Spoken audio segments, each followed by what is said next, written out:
A very good evening. It is the 23rd of July 2019, a day we do witness a new Conservative leader elected in the UK Parliament, none other than Boris Johnson. And of course, he will soon become the UK Prime Minister, taking after Theresa May. My name is Patricia Lokoman. Shortly in sign language, we will be joined by Magalu Mohammed. But first though, the headlines.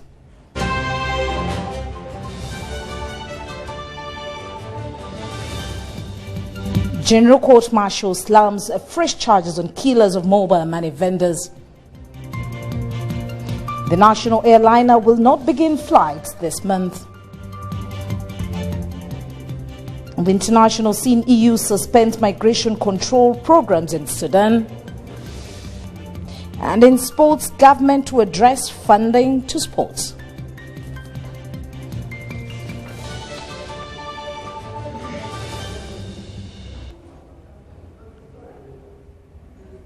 Well, let us start off with the Presidential Press Unit, where President Yoweri Museveni and former South African President Thabo Mbeki have met to review the progress of the Horn of Africa member countries' security, economic and political challenges as the region strives to realize regional integration. Mr. Mbeki is head of the African Union High-Level Implementation Panel on the Horn of Africa. The meeting at State House Nakasero included State Minister for International Affairs Henry Okello Oryem, the AU Special Envoy for Silencing Guns Lamamra Ramante, IGAD Special Envoy for the Red Sea Mohamed Ali Guyo, the UN Special Envoy for Horn of Africa Parfred Onanga Anyanga, and the UN Political Affairs Officer Pauline Adero, among others. President Yoweri Museveni said that Uganda would spell out its contribution in writing with regard to the three pillars of security, economy and politics, without forgetting the issues of peace, because Mbeki-led panel is mandated to find the position of each member country for the integration of the Horn of Africa. Museveni commended the panel's approach on its findings about the status quo in the Horn of Africa member countries, security, economic and political positions. Mr. Thabo Mbeki informed President Yoweri Museveni that his panel is on a mission to address the challenges of the integration of Horn of Africa. He disclosed that his delegation has so far met the government of Kenya and Somalia. Now, with happenings of the She Cranes Uganda national netball team, the She Cranes is back from its sojourn in the United Kingdom, where they contested the 2019 Vitality Netball World Cup. The team was later hosted at State House, Nakasero, as we hear in this report.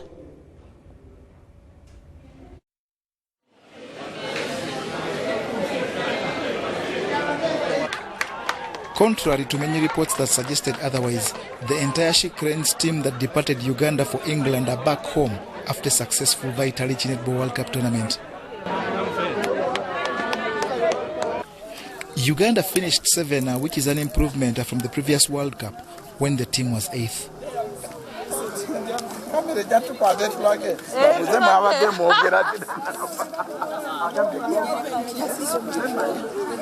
During a state luncheon at Nakasero, the First Lady and Minister of Education and Sports, Janet Museveni, appreciated the achievement, but advised against complacence in pursuit for sports excellence.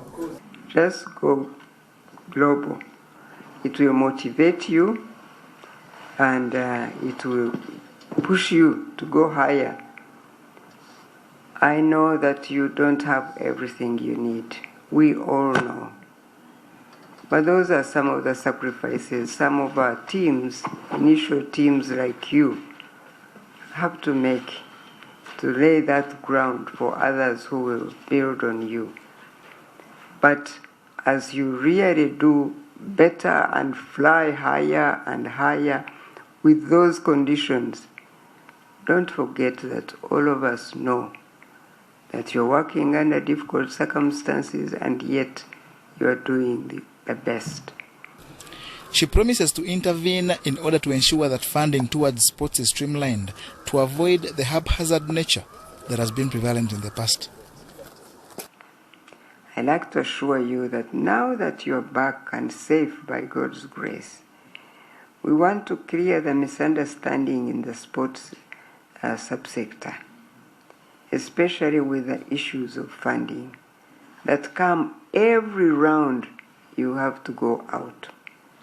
As we agreed with some of you who were here that time, we will make sure that we'll make that time that we discuss these issues with sincerity and clarity, that we don't get these problems time and time again.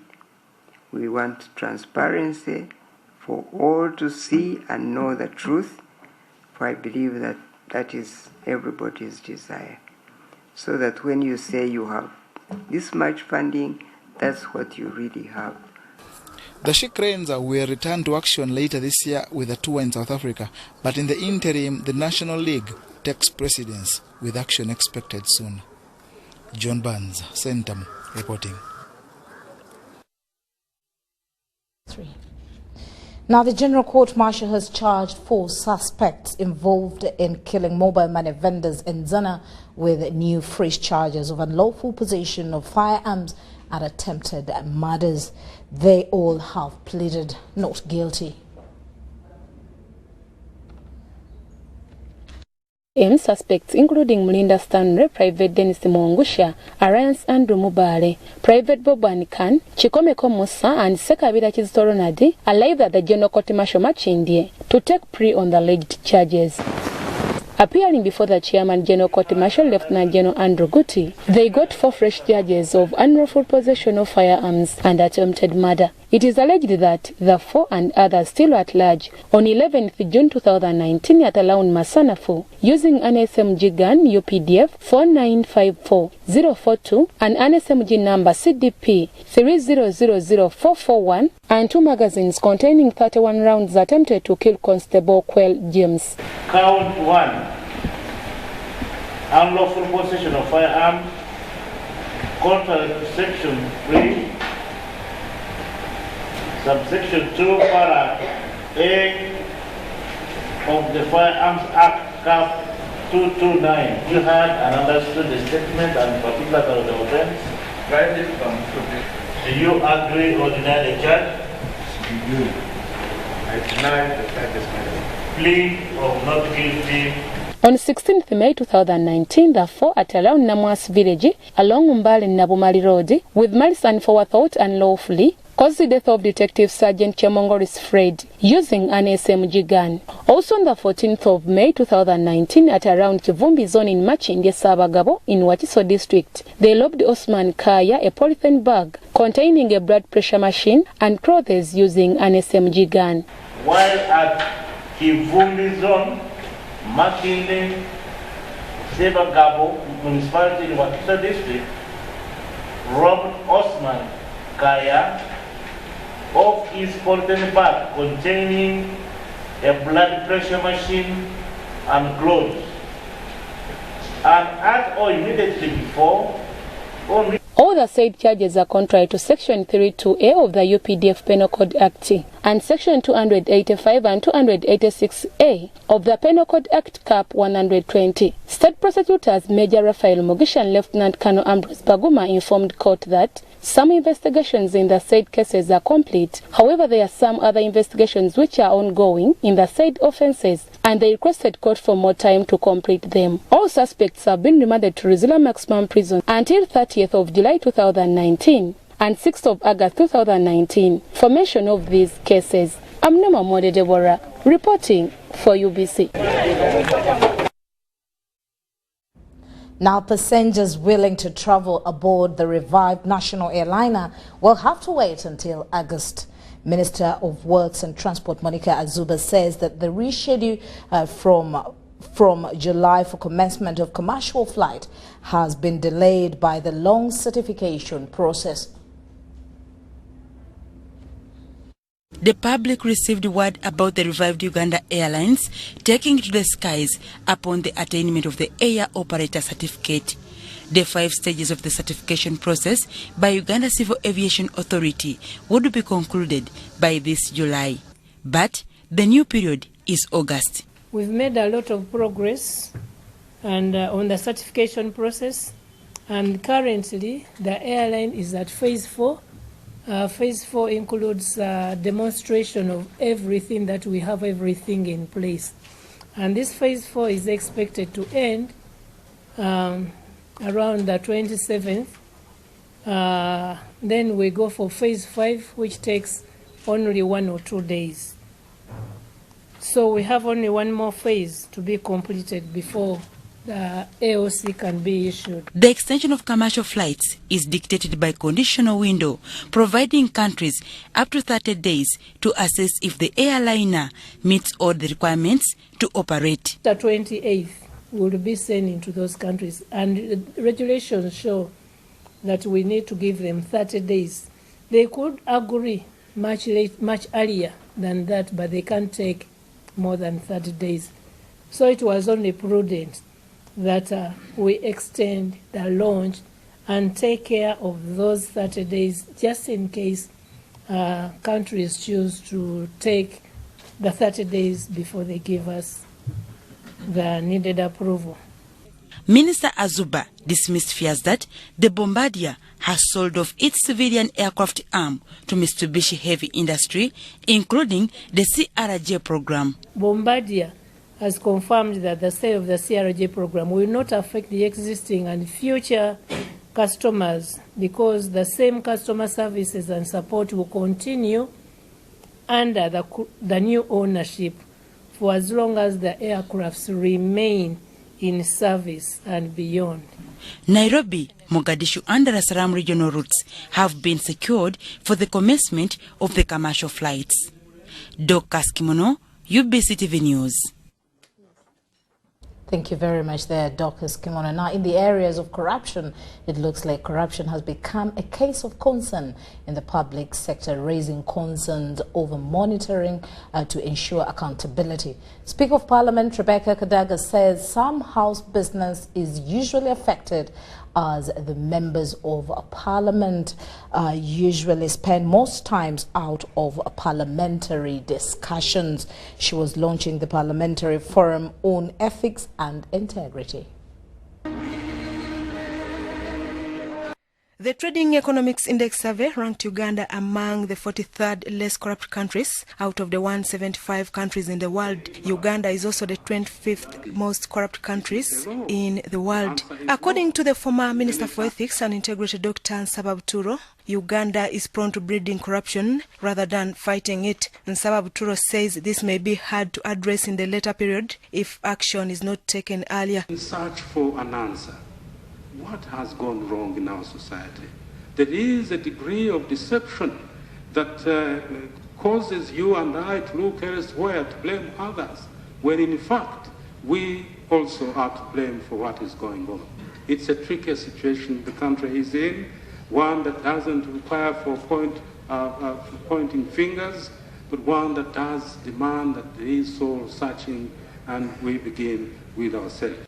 Clear indications of corruption can be cited in the public service, where public servants have accumulated immense wealth from taxpayers' funds, and the stigmatization of the poor by the rich. The outcome, if this trend continues, we are going to witness a situation that will be very nasty for all of us.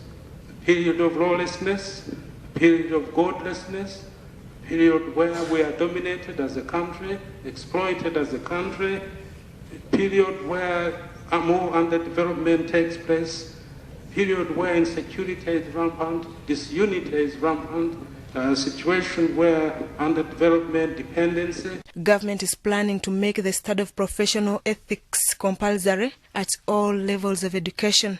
Also, integrating the teaching of professional ethics as one of the courses in tertiary institutions and universities. So it is not stopping at primary level, but even at tertiary and university levels. And making sure that the teachers themselves adhere to ethical values. A thief will never know that he is actually a thief until he has been told that he is stolen, because that one thinks that is normal. With ethical behavior, somebody might think that he is doing well, and that is all.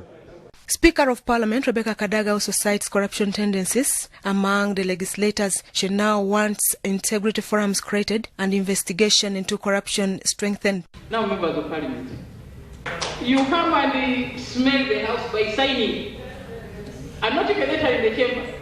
You sign and not even enter the chamber. Can you imagine? And you leave. You put your chin and you go. And you are, you're here.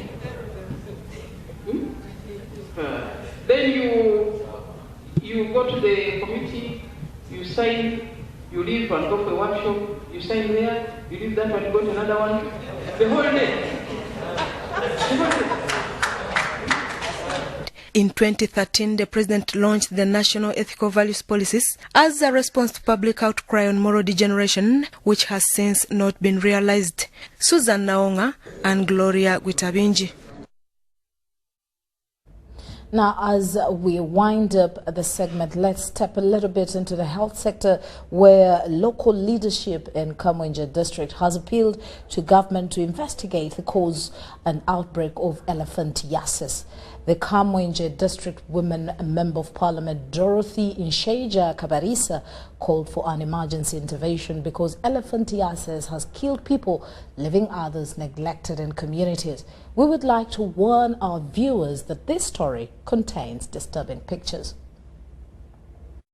108 people in Kamwenje district are suffering from elephantiasis, a condition that causes swollen legs, arms and at times private parts that releases smelly fruits. The condition has caused stigma and discrimination in the communities. Kamwenje district woman member of parliament Dorothy Nsheija Kabarisa says most people have run away, causing isolation in the community. Dorothy Nsheija said that government has done enough to help the people living with this type of nasty elephantiasis disease. We presented this matter on the floor of the parliament before Kibale was divided into Kibale and Kibale East. Then it was Honorable Frank Tumwebaze, the Minister for ICT and National Guidance, who was also my counterpart MP then. We presented the matter of this disease. We got experts from the Ministry of Health who came and carried out the research. And after the research, they found out that the disease is caused by volcanic soils. And at that time, the number of the patients in this sub-county was totaling to 56, of which we had 32 females, and we also had 26 male. But as we talk now, the number has increased even in other sub-counties of Untara, Buhanda, and Kamwenje sub-counties. She was delivering an assortment of relief items to victims of the now deadly elephantiasis in Busiriba sub-county in Kibale County, Kamwenje district. The chairman, Busiriba sub-county, Adolf Magoba, said the illness has greatly affected food security and household incomes.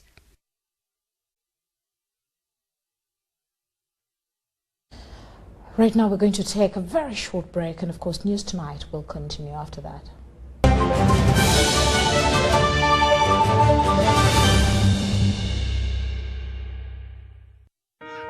Every dream has a challenging journey. Ours began in 1998 with a mission to drive the development of a robust communications sector in Uganda. We created structures to champion the dream.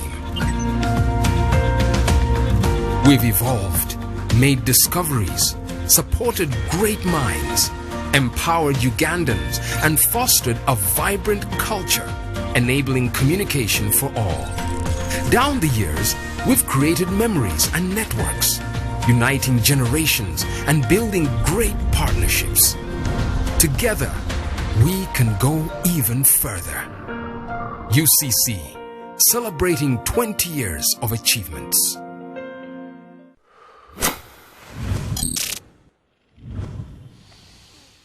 Nabubi yazimba kumutya muwanvu enkuba yatonya nabubi yakwa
Welcome back. News Tonight continues. The Symposium of Episcopal Conferences of Africa and Madagascar is still ongoing at Munyonyo's Peak Resort Hotel in Kampala in its 50th anniversary celebrations. Michael Jordan Lokoma talked to Bishop of Lera Diocese, Right Reverend Lino Wanok Sanctus, at the sidelines of the symposium right in the midst of Munyonyo. Good evening. We thank you so much for watching UBC TV.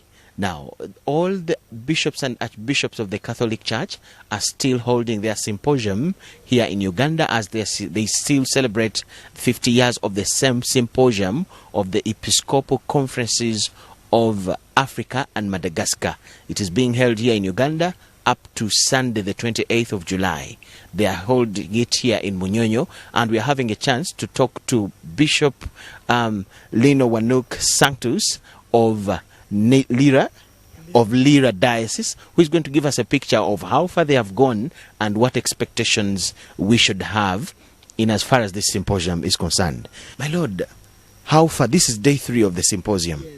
How far have you discussed, and what are those topics that have been so much at the center of the agenda? Today, what we are discussing is really a review of what has taken place in Africa since then. Since then, we have had a very powerful document which addressed the church in Africa, which already took place and it was reviewed. And then this came with a program of evangelization in Africa that is called Afriche Munus in the language of the church. That is the program for Africa, how to evangelize. And this we are now also reviewing today. We are saying, hey, how do we celebrate? How is this celebration meaningful? What progress have we made? And indeed, Africa has made a tremendous effort and progress in evangelization. What are those milestones that you can look at in recognizing the success that you have discussed in the 3 days you have been here in the symposium? Well, for the 3 days we we have seen critically that Africa has made Christianity rerouted deeply, and it is not viewed as a Christianity which is imported, something far from Africa. It is part of Africa. And two, we have also seen that in Africa, the Christians have owned the church now, and they are teeming. Vis-a-vis other continents, you find Christianity is thriving in Africa more than others. And this is an achievement because of that program which has been set.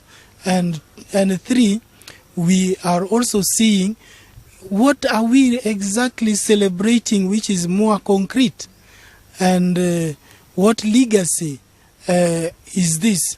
And this is what we are going and still analyzing. And there are different presentations which is being given by various people who have prepared, and we are discussing them in detail. Until then, we are going to come up with these are the things we are celebrating. Now, on Sunday, the president hinted something which everyone would believe to be crucial, and that's the poverty in Africa that is still very, very evident, and the low productivity in Africa. So he actually suggested to you as the church to probably use the strength of the church to help governments in Africa fight poverty and boost the productivity of the people. Where is this on your agenda as you celebrate? Yes, because for us, we have, from the initial of the church must be self-reliant, self-propagating, should propagate itself, and also self-evangelizing. So this has been in the initial stage of the church. We already know that the program of poverty is part of the church program. And without even being told, we have so many factors which are affecting us. You know, other continents have already chosen that no bullet will be shot in their continent, and therefore they have made progress. But our politicians have chosen that bullet is the way of gaining power. You see? And that's why in Africa we are in the stage of fighting. And of course, that there is Michael Jordan Lokuma engaging in a dialogue with one of the participants in the symposium, none other than Bishop of Lere Diocese. Now, in early childhood, parents and teachers have been challenged to advance holistic growth of children other than focusing on just mental development. Senior Education Officer, Wakiso District, William Motasahaba, says holistic development of children is very important. He was at the opening of an early childhood development training of teachers at a session happening at Source Children's Village in Entebbe. It is break time at Haman Minor Kindergarten School in Entebbe, and these toddlers are having breakfast. This break is instrumental in the growth and development of any child.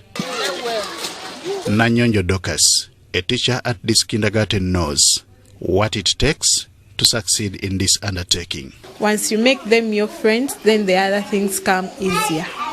Yeah. They are good children, just that you just need to learn them, love them. If you love them, seriously, work will be easy for you. As the children play after breakfast, the endeavors experienced in taking care of them are challenging. These children have got some different backgrounds. Some are sick, so you find it hard when you're handling them. Some are very soft, so work goes slowly by slowly. It takes commitment and sacrifice to have a complete early childhood development status. We lay our future in thy hands. Teachers from Wakiso District are training in child upbringing. What we are trying to achieve is to make a difference in the lives of children. We acknowledge that the children between the age of 0 to 8 years is the most critical period of a child's growth, and yet this is a target group that has not received as much attention as possible. Our biggest motivation is to be able to give children in Uganda the right to quality ECD programming. We firmly believe that the first 1,000 days of a child's life are the most important.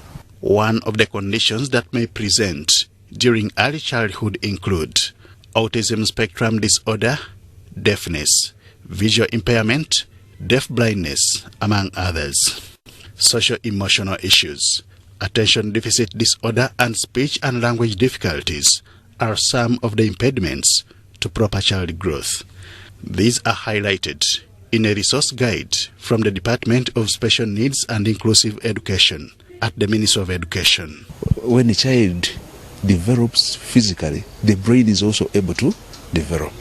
The moment you only focus on mental development, you are retarding other areas of development. I would therefore appeal to the parents and teachers that when they are at school, they should look at the child's development holistically. The early childhood development training for teachers in Wakiso district is an adherence to government policies that acknowledge proper children upbringing. Henry Okurut, UBC.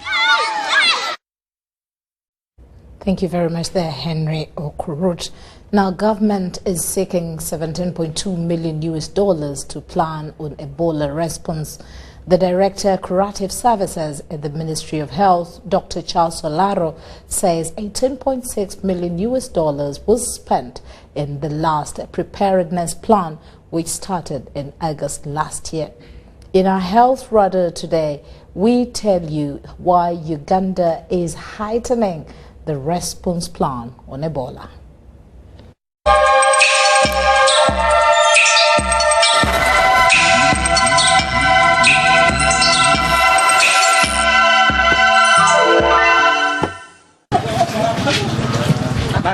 Since the outbreak of Ebola was announced in the Democratic Republic of Congo in August 2018, Uganda has been on high alert in terms of surveillance and preparedness to handle any cases. And on 11th June 2019, Uganda announced the outbreak of Ebola, where we had 3 cases, of which all of them passed on, and actually the last one passed on when it was being transported back to the DRC. Uganda as a country, from the June outbreak which was confirmed, that was the 6th outbreak which the country confirmed, which means that we have had 6 outbreaks of Ebola. We had had the outbreak of Ebola Sudan, which was in the Gulu region around 2000. We had an outbreak of Ebola Bundubujo, which was in 2007. We had one case which was in, we had certain cases which we had in Kibale in 2012, and then we had one case which was in Luero, and then in 2011, then we had this Casas outbreak. So as a country, definitely we've been in a state of preparedness, apart from the time when in June when we went to the action mode. But what causes Ebola and why is it more prevalent in Africa? Ebola is a virus infection, just like HIV, just like, but its habitat is the fruit fly, fruit bats. So definitely you will note that probably other places do not have what? Fruit bats. Last week, the World Health Organization declared Ebola outbreak in the Democratic Republic of Congo as a public health emergency of international concern. Being a neighbor to DRC, it means Uganda has to heighten the response and preparedness plan, thus the need for the $17.2 million. We've been in this for the last 11 and 12 months. And if there is anything which it means that definitely it is challenging for you to be in this mode of preparedness. There are aspects definitely that even preparedness is very expensive. So instead of us using these resources for other health interventions, definitely we have to spend on, because we have to spend a lot of money. Even now, we still need additional money, and definitely we want to be grateful to the partners who have supported the ministry, because the first plan we almost spent about $18.6 million, and now we have a plan running from July up to September, which needs about $17.2 million. The Ministry of Health emphasizes screening at border points with DRC, community sensitization in high-risk districts, and follow-up of suspected contacts. I mean, the thermometers are there. There are some thermometers they are able to detect. You actually don't need to be very near, like in Entebbe, even several meters, it can be able to detect. If your temperature is high, it can be able to detect you even from a distance.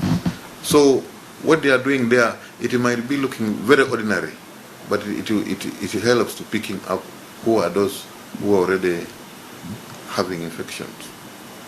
But the challenge remains on the porous border points. We need to build strength from the populations, so that the populations are empowered, so that they are able to, their level of awareness is high, so that if they see any case, they definitely have any case of suspicion. Or if they see any new visitor and it's coming from the DRC, then they should be able to take these precautions. Ministry of Health has urged the population to remain on high alert by reporting suspected cases to the nearest health facilities, avoiding highly populated areas, and maintaining high levels of personal hygiene. The Ebola outbreak in DRC is the second largest after the one in West Africa that broke out in 2014 to 2016. Adiana Kute, UBC.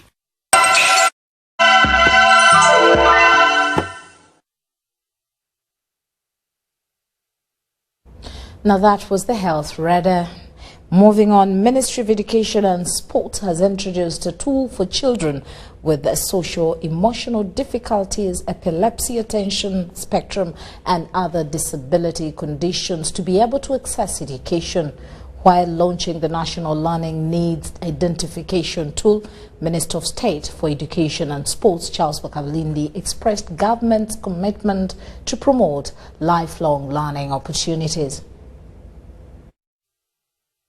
The 2014 survey by UNICEF indicates that enrollment and completion level of children with disabilities in primary and secondary education is low. However, there are no confirmed statistics for children living with disabilities in Uganda, which affects resource allocation for special needs children.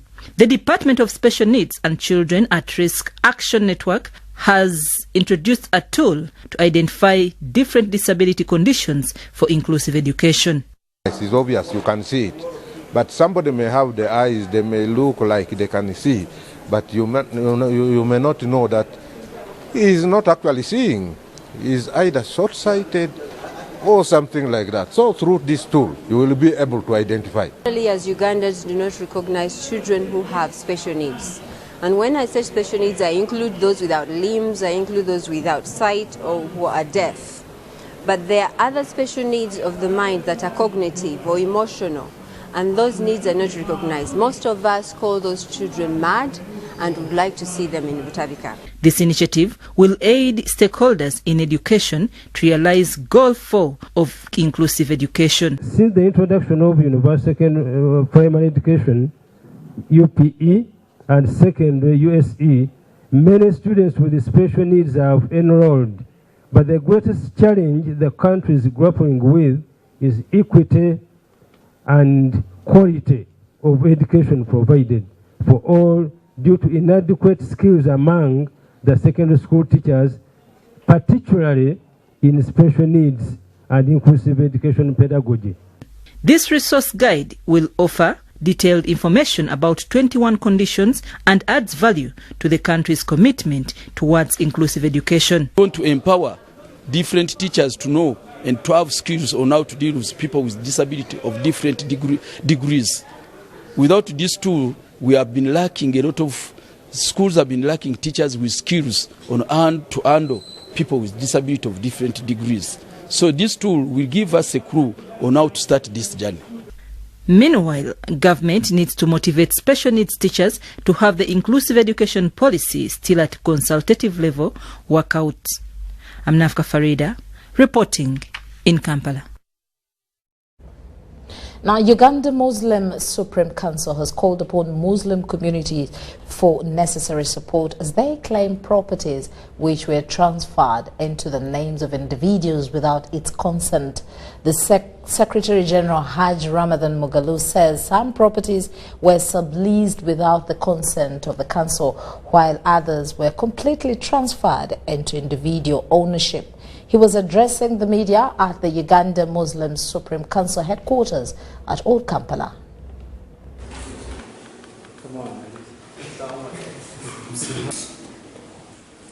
Uganda Muslim Supreme Council has been and he is a victim of land and property grabbing.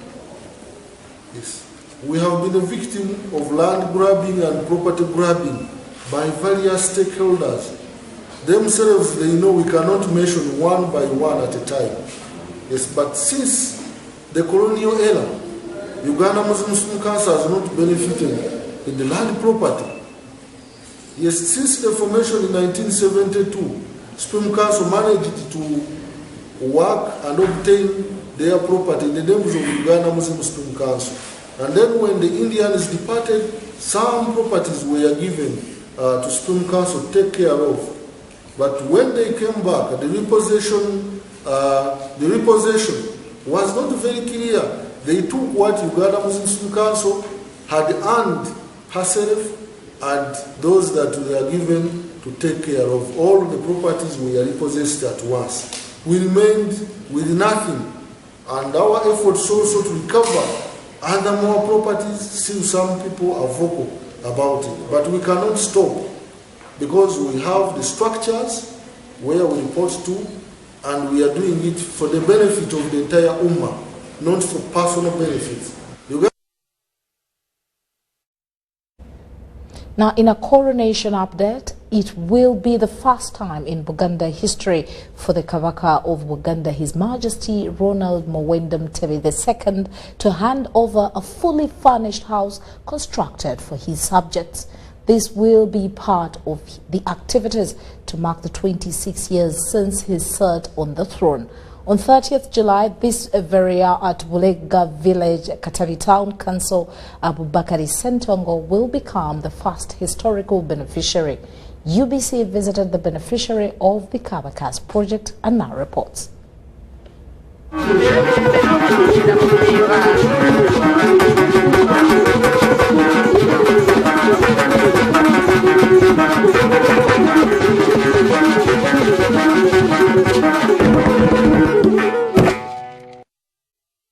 This 70-year-old man sits on a mat every morning, but sometimes he spends most time lying on his back as his wife prepares meals for the family. He is Abubakari Sentongo, a resident of Bulega Village in Katavi Town Council. He has spent 7 months nursing his broken back. Omusujja ne gunnuma ne bantwala mu ddwaliro ne banzijanjaba okwandibadde nga omuntu okussuuka ate nakwatibwa mabega nga sisobola kutuula sisobola kuyimirira ne neegolola n'embeera bwentyo. He can hardly work to sustain the family. Kubanga nandibadde wadde si embeera yange si ennungi nnyo naye nga ndi mulamu ne nsobola okulabika nga nfunayo ennusu gye mpa ku bantu bange. Sentongo and family live a miserable life. However, this time his prayers have been answered. The Kabaka of Buganda, His Majesty Ronald Muwenda Mutebi II, has constructed a 4-bedroomed house for him. Tewabangawo oba jjajjange oba kuba kitange bonna bemaze okuziika siwuliranga ye yali ayogeddeko nti wadde ow'eggombolola yatuukako mu maka ge. Nze kyasooka okumpa ekitiibwa n'okulabika nti Katonda aliko byategeka kwe kulaba emmotoka ya Buganda Land Board ngezze mu maka gange ng'eriko n'engabo ya Ssaabasajja Kabaka. Mbandi wano nga Katikkiro wa Buganda atuuse wano. The house also includes a clean VIP latrine and a 3,000 cubic litre water tank. So I understand by the end of this month shall have done. The time the Kabaka will be here shall have already done everything. The kingdom has a program of building houses for, I can't say for the poor, but for people who need help. People who need help. And one of the beneficiaries, the first beneficiary is Mr. Sentongo, of Katavi sub-county. His Majesty has accepted to hand over that house to Mr. Sentongo. The house costs 20 million shillings, but it's a 4-bedroomed house with a kitchen and a VIP toilet and a water reservoir tank. Sentongo has not held any leadership position in the kingdom. He only participated in the restoration of Kasubi tombs after they were gutted in 2010.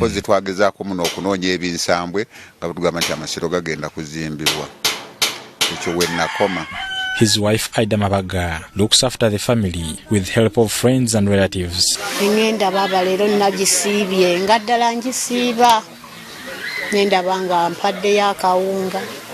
Ngenda okulaba abampaddeyo akawogo n'ab'ekitundu era okuva omwami wange lwe yalola gino emyezi 7 ab'ekitundu banyambye nnyo bonna mbeebaza. On many occasions they have defaulted school dues for the children. However, Aida and husband can't wait to host His Majesty, the King of Buganda. Nga naye tannatikkirwa namulabako ekanoni naye nga simanyi nti nze alituukako ewange nga nkyali muwala ne kati mpuliranga ndi musanyufu kubanga okusinzira luli mbadde nsulanga kabwa naye ate mpuliranga nfunye essanyu. Ekintuuseeko okulaba nti Ssaabasajja atuuka mu maka gange nzaani Sentongo atuusa beene ewange anzimbidde ennyumba n'ateekamu n'amaanyi ge okujja okuginkwasa ennyumba.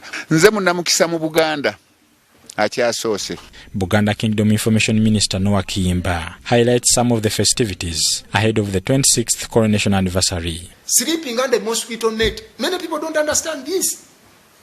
Yet, if you don't sleep under mosquito net, you expose yourself to mosquitoes to bite you, hence catching malaria. So that's why it's very, very important to look at education and health. Ssaabasajja Kabaka is a UN ambassador for AIDS. And as a kingdom, we are very, very much into this to ensure that come 2030, at least in Buganda, we no longer talk of AIDS. And this is possible. Ojeko kwaniza Kabaka nakoze mwezi nga 3 olwokusatu lwa wiiki eno tandikana bulungi bwansi ng'eggombola yonna egenda kuŋŋaanira ku kitundu kyaffe kino mu luha gwe Nalugala nga tukola bulungi bwansi. This year's coronation anniversary is on the theme, the role of culture in enhancing health and education. It recounts achievements of the kingdom in the 26 years. Bernard Yiga, UBC TV, Kampala. We'll talk about corporate social responsibility. It's high time the Buganda Kingdom gives back to its community. Right now, we're going to take a very short break, and of course, we'll return with our business news. Stay with us.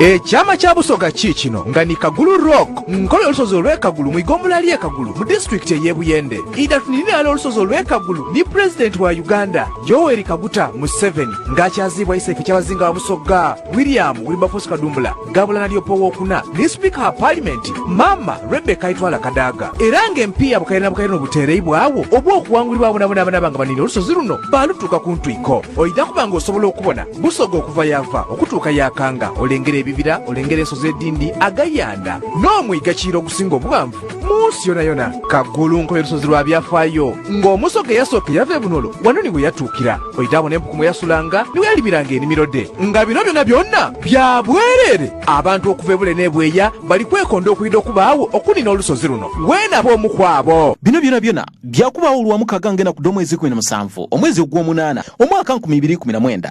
Empaka edda okunina olusozi Kagulu dikutuusibwaku Ministry y'ebyobulambuzi n'ebyeyira mu bwakyabazinga bwa Busoga kyateebwamu empiya President w'Iwanga Uganda Tourism Board, Uganda Wildlife Authority, Century Hotels Kamuli, UBC TV, Madvan Group of Companies, Big Fair, awalala Hill Water, purity, nothing less.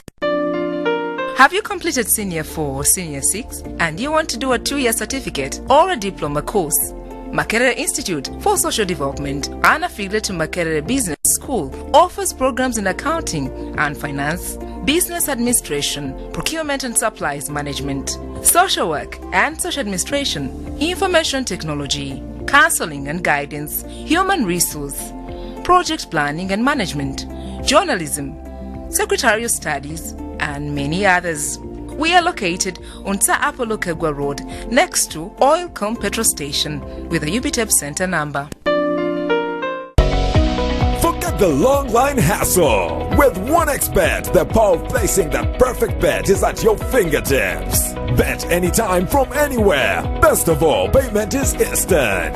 Place your bet on whatever you choose. Virtual games, bet games, sports, and even live betting. Winning has never been this simple. Bet with 1xBet.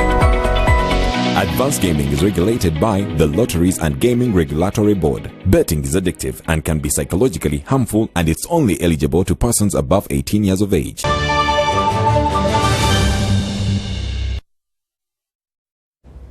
Welcome back. Time for business news. Now, Minister for Tourism Ephraim Kamuntu has urged Ugandans to make crafts and learn the Chinese language if they want to enter the bigger trade. He was addressing a press conference upon return from China to attend the first China-Africa Economic and Trade Expo.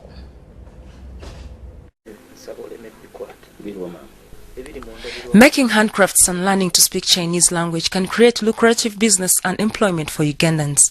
Minister for Tourism Ephraim Kamuntu says President Yoweri Museveni's visit to Changasha, China is an opportunity for Ugandans to explore for investment. And develop our handicraft industry. Walimu sente nyingi nnyo banabasajja n'abakyala okutandika kujja mu Uganda mu. Wildlife is reasonable. That's what is granted, protecting between the 10 national parks with animals. Between the mountains of the moon, source of the Nile, gorillas, the Yucatan and the Yardwells, and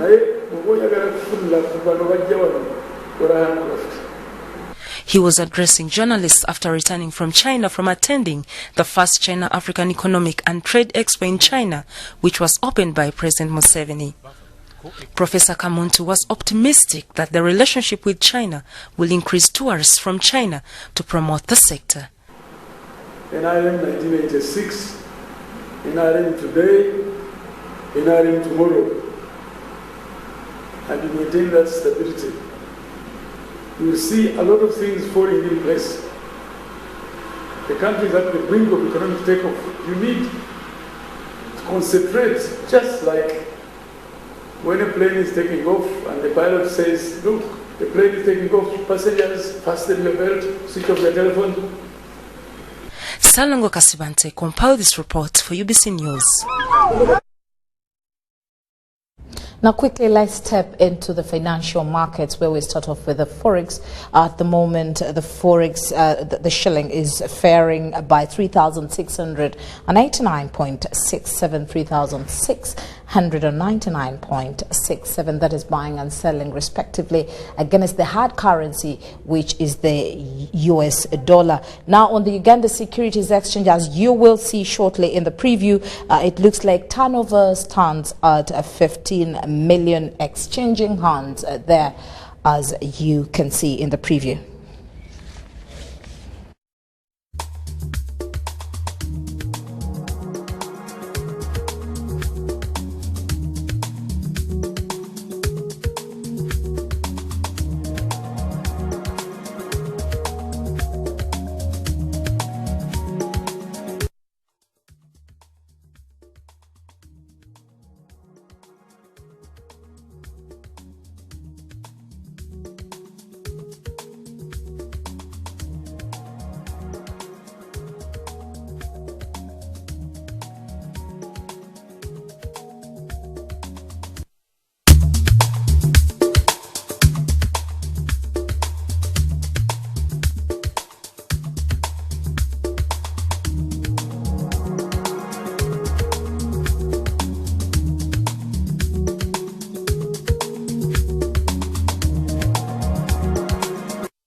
Let us cross borders over to the UK, where Boris Johnson has been elected the new Conservative leader in a ballot of party members and will become the UK's next Prime Minister. He beat Jeremy Hunt comfortably, winning 92,000 votes to his rival's 46,000. Now, the former London mayor takes over Theresa May on Wednesday, and in his victory speech, Mr. Johnson promised he would deliver Brexit, unite the country and defeat Jeremy Corbyn. Speaking at the Queen Elizabeth II Centre, the second centre in London, he said, "We are going to energise the country." Mr. Johnson thanked his predecessors, saying it had been a privilege to serve in her cabinet. He was Mrs. May's foreign secretary until resigning over Brexit. The ongoing Prime Minister, who is standing down after a revolt by the Conservative members of Parliament over her Brexit policy, congratulated her successor, promising him her full support from the backbenchers.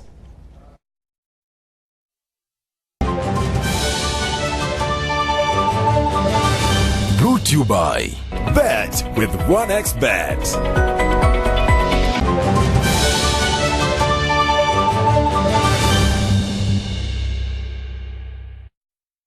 And on the sports desk, more prize money is at stake for the international NSSF KAVC volleyball tournament. 180 million Ugandan shillings has been invested in the tournament that kickstarts on the 2nd of August.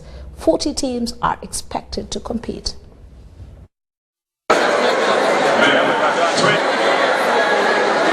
The biggest East African volleyball tournament, hosting 40 teams from 8 countries, returns 2nd of August.